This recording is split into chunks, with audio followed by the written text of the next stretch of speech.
बच्चों, आपका जो नेक्स्ट कंसेप्ट है, share issue for consideration other than cash, ये क्वेश्चन आज तक कभी बोर्ड के एग्जाम में मिस ही नहीं हुआ।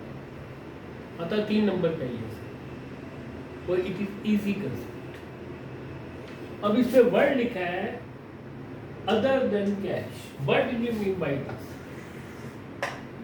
What do you mean by this? Consideration. आप कोई मकान खरीदते हैं, हाउस खरीदते हैं, आप कहते हैं मैंने 1 करोड़ रुपया दिया, तो कंसीडरेशन क्या है? एक्सचेंज क्या है? क्या चीज एक्सचेंज की? कैश। ओके, पर हमारे इस क्वेश्चन में कैश कंसीडरेशन नहीं है, अदर देन कैश। तो कैश का तो नाम हटा दो। तो एक कंपनी कैश के अलावा किसी को क्या दे सकती है? शेयर्स। समझ आएगी बेटे? यहां कंसीडरेशन एक्सचेंज क्या है? शेयर्स। मान लो एक क्वेश्चन है, X limited purchase a machinery from Y limited for ₹1,20,000। X ने वाई से एक मशीन खरीदी 1,20,000। तो आप एंट्री क्या करोगे? Machinery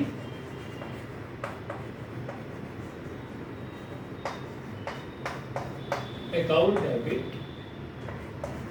to Y limited. Amount कितना है आपका? 120।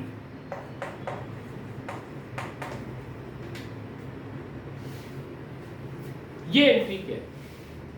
ये जो एक्स ने मशीन खरीदी है वाई से, उसकी entry machinery account debit to Y limited. अब इसकी डिस्क्रिप्शन क्या होगी? बोर्ड के एग्जाम में डिस्क्रिप्शन लिखना is very very important. Being machinery purchased from Y Limited, that's all. अब नेक्स्ट एंट्री क्या होगी? जो आपका क्रेडिट है उसको आपने डेबिट कर दिया।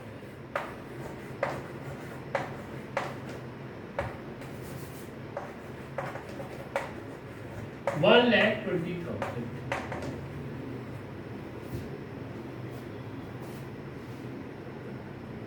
अब इस 120 के अगेंस्ट कंपनी उसको क्या इशू कर रही है? शेयर्स। शेयर्स भी 2 तरह के हैं, एक एट पार। फर्स्ट ले लो आप at par. What do you mean by at par? Company के शेयर्स की वैल्यू है 10 रुपए, तो कंपनी वाई को 10 रुपए के अकॉर्डिंग टू 10 रुपीज वो उसको शेयर इशू। अब क्वेश्चन आता है कितने शेयर, हाउ मेनी शेयर? तो आप कैसे निकालोगे? 120 डिवाइडेड बाय अमाउंट,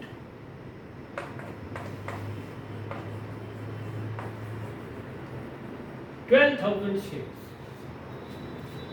कंपनी कितने शेयर इशू करेगी? 12,000 at par. At par means जितनी फेस वैल्यू है उसके साथ। कितना हो गया? 2 share capital 1,20,000।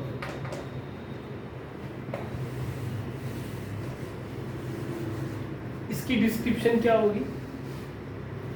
Being 12,000 share issue to Y limited at par. बात दैट्स ऑल। नेक्स्ट कंसेप्ट है एट प्रीमियम।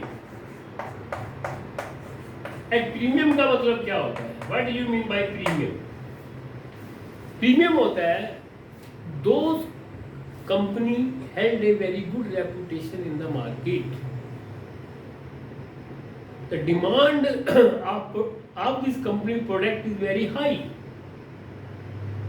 जैसे मेनली टाटा है, हिंदुस्तान यूनिलीवर है, बिरला ग्रुप है, दे आर वेरी रेप्यूटेड और ये हमेशा अपना शेयर प्रीमियम पे इशू करती हैं, फेस वैल्यू लेती हैं, फेस वैल्यू के ऊपर अपनी गुडविल का अमाउंट भी लेती हैं। तो मान लो 10 रुपये फेस वैल्यू है, 2 रुपये प्रीमियम है, तो टोटल कंपनी कितना चार्ज कर रही है? 12 rupees. 2 rupees is premium, it is face value. अब इसमें नंबर ऑफ शेयर कैसे निकालेंगे?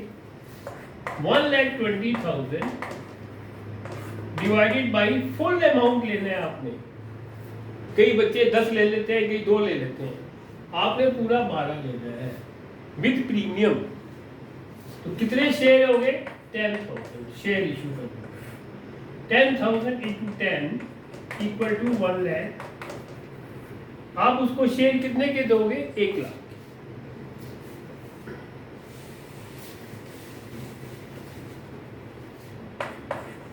To share capital 1 lakh. To security premium reserve account 20,000। एक बात बोर्ड में ध्यान रखना, टू सिक्योरिटी प्रीमियम रिजर्व पूरा मेंशन करना है। तो इसकी डिस्क्रिप्शन क्या होगी? Being 10,000 share issue at a premium of ₹2 per share. That's all. क्योंकि अगर डिस्क्रिप्शन ना लिखी नंबर कट जाएंगे। ये आपको समझ आया? फर्स्ट क्या है? Machinery account debit to Y limited 120। Y limit जितना क्रेडिट है उतना ही डेबिट ले लेना है। Y limited account debit 120 to share capital 1 lakh to security premium reserve 20,000। ये एट प्रीमियम था। अगर एट पार होता तो ये प्रीमियम हट जाता। To share capital 1,20,000। क्लियर बेटे? नेक्स्ट जो कंसेप्ट है आपका,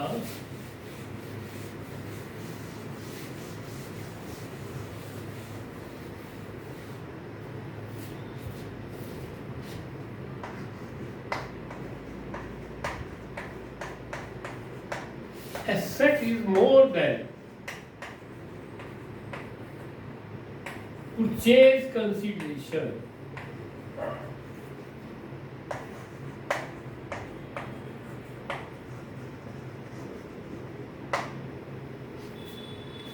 अब ये क्वेश्चन बोर्ड में आता है जो मैं समझाने जा रहा हूं। आपकी एसेट की वैल्यू परचेज कंसीडरेशन से ज्यादा है। इसका क्या मतलब हुआ? इसका मतलब क्या हुआ? एसेट मान लो एंट्री करते हैं, एसेट अकाउंट डेबिट 1,20,000। तो परचेज कंसीडरेशन क्या है? To Y limited 1 lakh.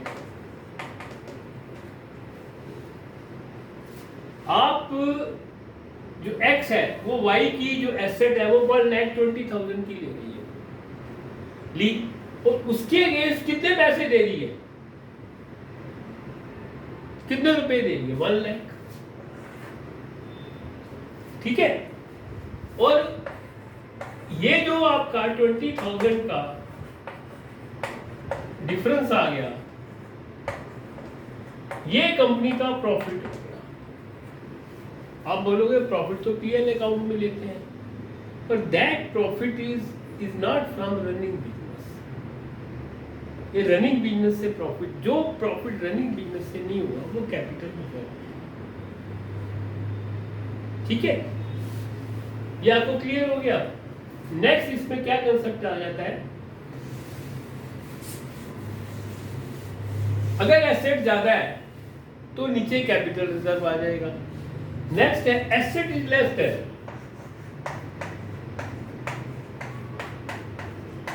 asset is less than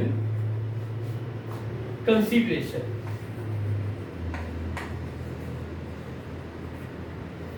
asset की वैल्यू कंसिडरेशन से कम है. जैसे एग्जांपल लो, asset account debit to Y limited. Asset है आपकी 1 लाख और वाई को आप कितने दे रहे हो? 120. एसेट की वैल्यू कंसिडरेशन से कम है. आप वाई को कितने दे रहे हो? 120. तो ये गैप क्या आ गया? जो गैप होगा वो गुडविल